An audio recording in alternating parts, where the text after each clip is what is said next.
I thank God for this opportunity to just talk a few minutes. I just want to talk about something that is on my mind, that is in my heart. And what I want to talk about is preparing ourselves to live a good life.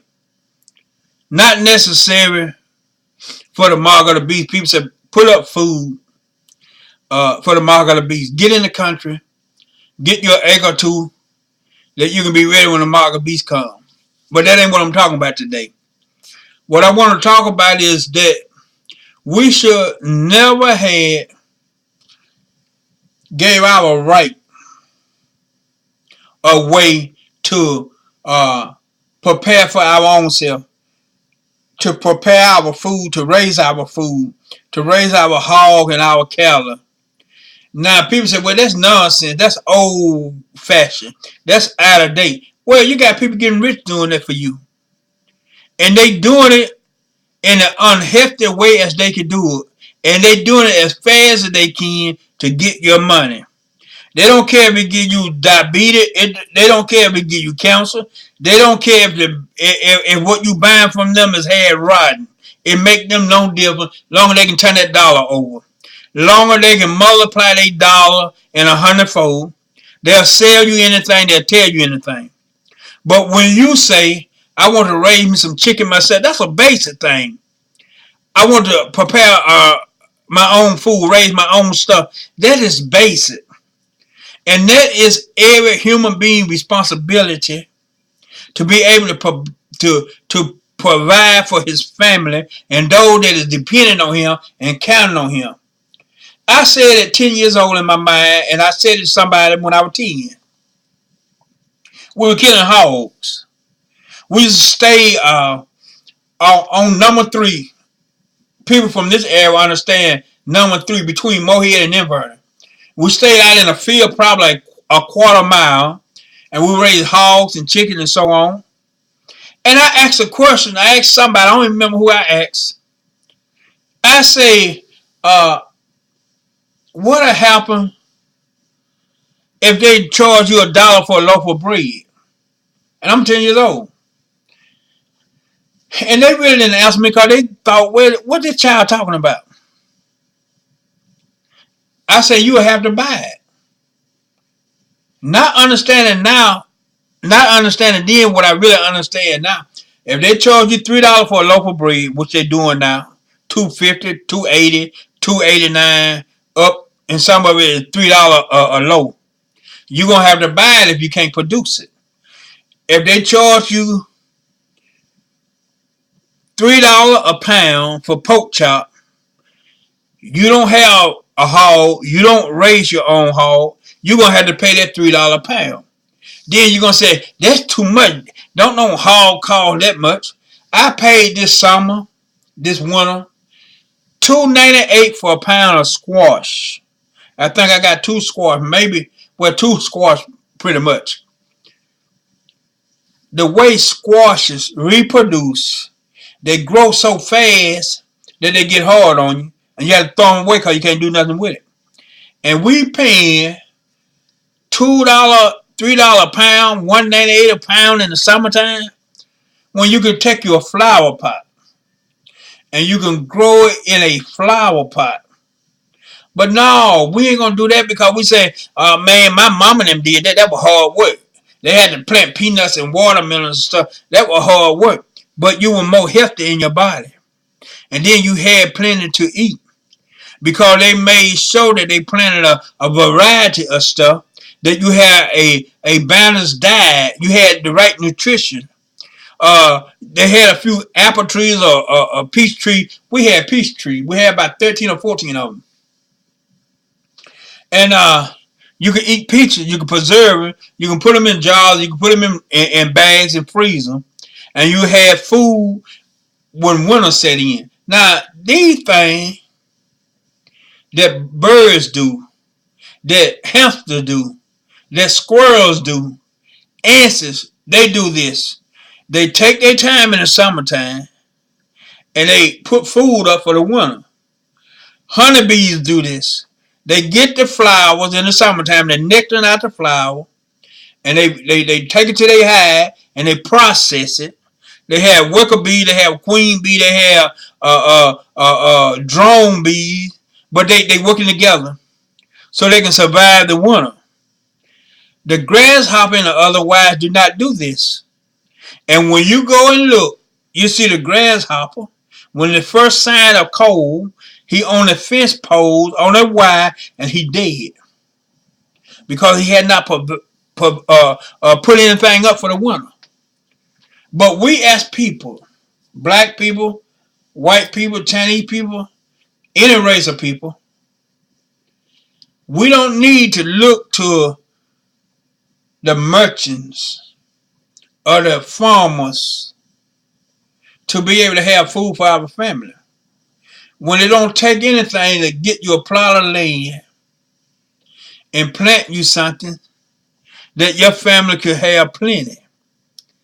This is the time for us to wake up.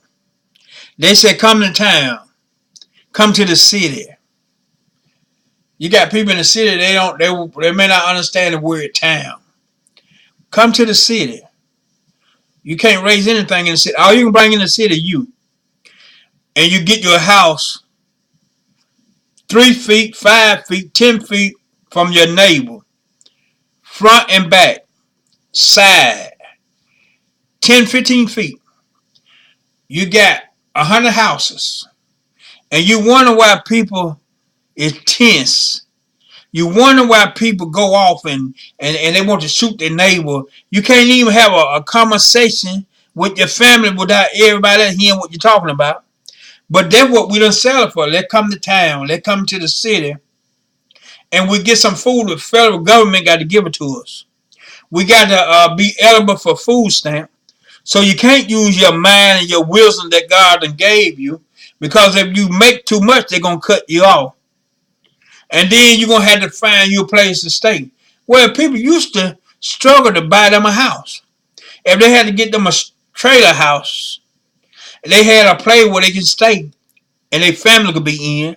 And they could raise them a pea patch or a truck patch. And they could have food throughout the winter. You didn't have to stand in a line to get commodities or to get aid from the federal government. And you wonder why the government telling you everything. You wonder why they tell you you can get an education if you come to the army. Well, what you realize when you go into the army, you realize you're becoming a soldier. And I'm looking for a better word to say, a nice word, but the only word I can say, you becoming an assassin or a killer. So you can get your education. So you can go places and see the world. Now, the bottom line is you learn how to kill. And when they call upon you, you're going to have to do this. You say, oh, no, they're just taking care of your country. Well, if you didn't put all that planning in it, and you didn't put all that money in it, people can learn other things other than that. You say, well, do we need a defense? Sure you do. Sure you do. But you also need another way to make money, make a livelihood, other than signing up to kill folks. So we have to look at both sides of that. And again, I say, I'm not saying we should have a defense armed force. Because if you didn't, you have a bunch of evil, corrupt people come in and take everything you got. So what I'm saying, everything is in balance. But it should not overweigh itself. And that's how you look to make your living. And all the young people that got strength and the activity they live, go and sign up for armed forces. Come back with no leg, come back with the mind messed up, come back with no arm, come back with the eyes missing. You say, well, what you saying? Well, sometimes you need to question stuff when people tell you stuff. When people come up with all that money for you to do something, sometimes you need to ask a question. But we've been much better off if we never put ourselves in a position that everything we get got to come from somebody else other than us. What wrong with relying on your strength by God giving you strength and giving you physical strength to prepare for your own self, to raise your own being? You know what's in your snap bean when you raise it. You know it ain't genetic modified when you raise it. If you get seeds that have not been genetic modified. If you get heirloom seed, you save your own seed. You'll know from generation to generation what you're putting on the table for your family. You got people that raising poultry, chicken. They coming up now saying, this is humanely raised. We take care of our animals. We don't make them mad. We don't kick them. We don't hit them in the head. We don't half starve them.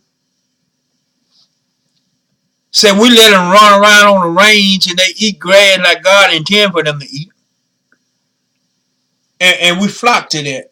And they raise like everybody else raised. They want to turn their dollar over quick. They feeding them genetic modified food, corn and everything else. And when you get there, it's full of steroid, it's full of hormone, and we blowing up like the Titanic. We're just getting big. But when you raise stuff yourself, you know what you're doing. When you take your time and make your own compost for your food, for your garden, you know you have some say what's going on. It ain't all synthetic fertilizer and chemical. And we'll be better for it in the long run. If you go and research how much money we pay because we sick and basically sick, this stuff, because we ain't eating the right stuff and getting the right nutrition. I ain't talking about something to come up on you that ain't nobody never heard before. But I'm talking about basic stuff that good diet will remedy the problem that we having. If we just ate the right stuff at the right time in the season that we should eat it in, we'll be better for it. And you got people now, they don't know what to do anymore because they depressed day in and day out because they can't get the basic necessity: food, clothes, and shelter. We learn a skill, just like you learn a skill to make money for the entrepreneur, for the man that went and borrowed millions of dollars to have a factory or have a farm that you go and feed the hogs and the cow and you get paid for it. Why you can't do it for yourself and you sell what you got and you get paid for it? If you look at it in the Bible, I was thinking, Lord, I say, Abraham then was sheep herder. They took care of sheep and cows. I said, why did they do that? So they could feed their family? Well, they were feeding everybody. It was people that could not do what they were doing, and they fed the people. And therefore, God people grew strong because they raised stuff, they made stuff. We done forgot all about that now. And they were not, Abraham did not look to the king when he went and got his nephew back. He did not look to them to get a ransom or to get treasure, because he said, I don't want that, because at least if I accept that, you say you made me rich. We got that going on in our society today, that we had to get stuff for everybody else. The poor people, not just black people, but poor people, is the one that suffer most because they can't produce what they need for their family. And then they had to wait on other people to give them. We done gave our talent away, our mind away, our ability to other people to make them rich. But we had not thought about our own self and our own family. How can we have some independence? Here's how you have independence. When you can produce something that somebody else wants. That when you can raise something that somebody else wants, and not always have to go buy something from somebody else. If you can't raise chicken, raise a cow. You can't raise a cow, raise a hog. And when we go in the store, there's always eat chicken, cows, and hog, and eggs. And you said butter and cheese, all that come from the cow. And you mean to tell me we won't take enough time to learn how to do this? Well, you're trying to put us back in the old way. Nobody want to chop no grass and pull no weeds. Well, you doing worse than that when somebody got to feed you. You mean you want to chop grass and pull weed to feed your own self? To take the power out of somebody else's hand and provide for your own family? You got kids now, they on the street, 9, 10, 11 years old because they have nothing to do. They don't have a cow to go stake out. I remember when I was a little boy, just before just about the time that I was born and got up about 7, 8 years old, it started fading out where people just take their cows and put a change on it and stake them out. And they nail the stake in the ground and the cow could eat. You go back and you take him somewhere else, stake him down, give him some good water, stake him down, and he'll eat. Then at night you bring him back home to the barn. That's too much work. We don't want to do that. That smell bad. We got to clean up the cow stuff. No, it helped the grass grow for the next season where the cow will have good fresh grass in them same places. Then you could go, you can milk your cow, or you can kill him, whichever one you raised him for. And everybody had a little something. But now we said, no, let the government do it. Let Walmart do it. Walmart can take care of you better than anybody else. Then Walmart gets sky high and you can't afford what Walmart got. Walmart don't extend credit. The mom and pop store did.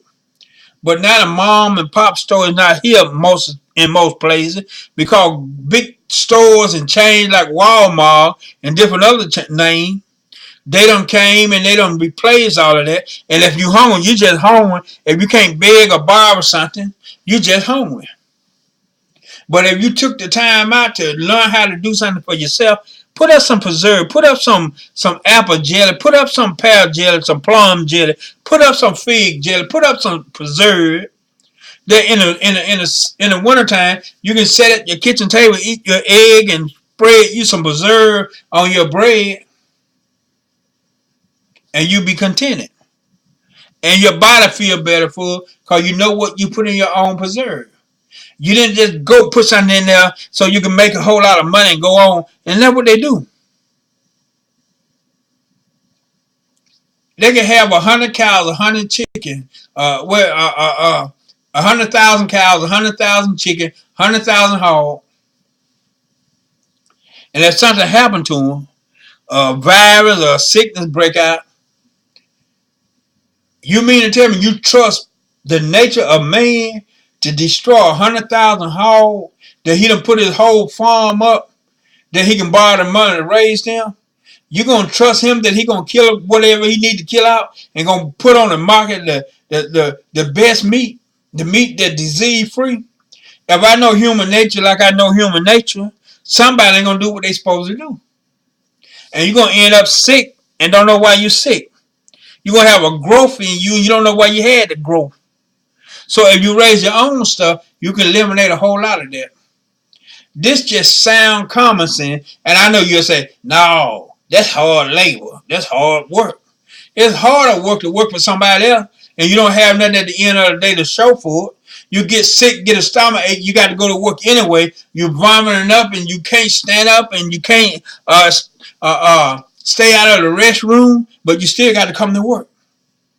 And you come to work to buy some eggs and some bread and put some food on the table for your family. And you mean you're gonna give all your control away to somebody else and trust their good mercy and grace? We done learned that man is not so as full of grace as you think. He is not as kind as he think. When it comes to that dog, he forget about being nice to you. You got religious people, when it comes to that dog, they forget about what God said, how to be merciful and give and help. But some of these things we can kind of eliminate ourselves. We don't have to put so much trust in everybody else. Have we not learned as being human beings that when you put trust in everybody else, they fail you and they rule over you and they take control over everything you do? They'll tell you when you can go to the bathroom, when you can't come to the bathroom, when you need to go, when you can't go. And you take some of that control back by learning how to do something for yourself. Sew clothes for yourself. They make clothes and sell it. Why can't you and your group learn how to do that? And then take some of the stress off of you. Some people so worried they can't go to sleep at night because they don't know how they're going to make $1 for tomorrow. You raise some of your own stuff, you won't have to worry about that. Tomorrow you have a chicken and an egg.